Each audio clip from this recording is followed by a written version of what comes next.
Hello, everyone. It's CJ Money here. I have some great information about this new phenomenon that is not often talked about. It's called a space hurricane. Yes, I know. Hear me out. So, um, I had found an article in the National Geographic, and I was really intrigued by it that I wanted to look more into it. My other resource would be this online site called eos.org. I If you're ever curious, I suggest you take a look into that. So, without further ado, I'm going to teach you what this is. So, of course, we all know what a hurricane is. So, that being said, in space, this happens in what's called the ionosphere, that pretty low level part of Earth's atmosphere. Electrons, the negatively charged particles, this is for all you science geeks out there. These electrons precipitate, they rain down on the magnetic field lines between the two poles.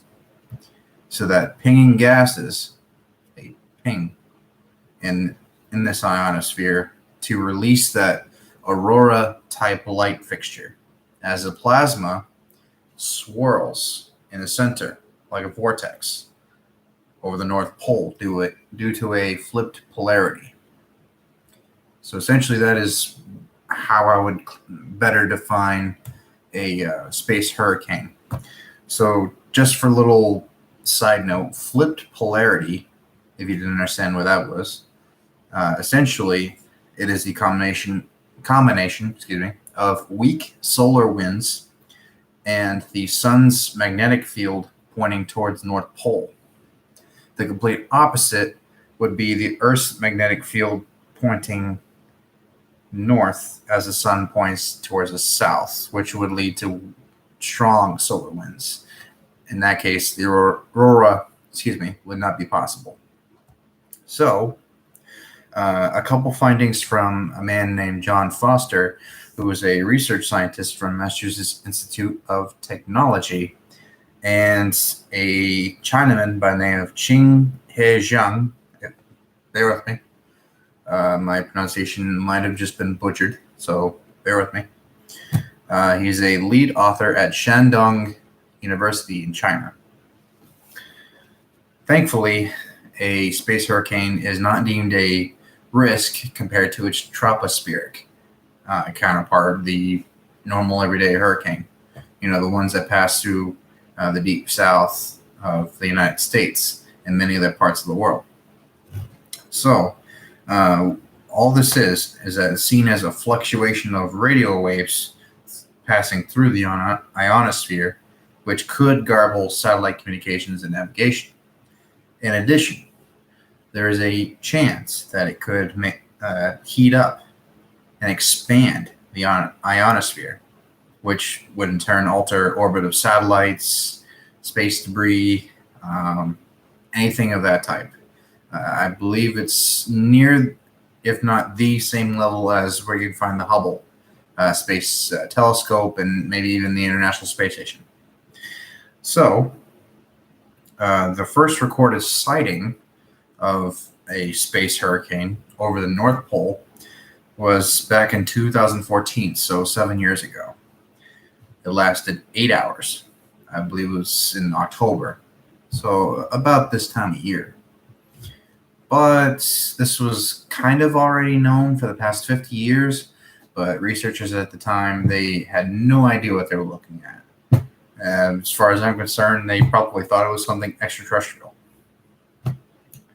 Anywho, so some of the questions that come along to this is what controls the rotation of said hurricane? What makes it maybe forecasted? Is it a predictable phenomenon, just like you would see for a normal rainstorm or a blizzard or any other type of weather phenomenon in the Earth's atmosphere?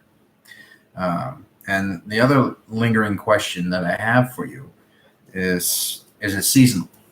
So Some researchers may think or question if it is seasonal, whether it's limited to just the summer, where the Earth's magnetic dipole is tilted the right way.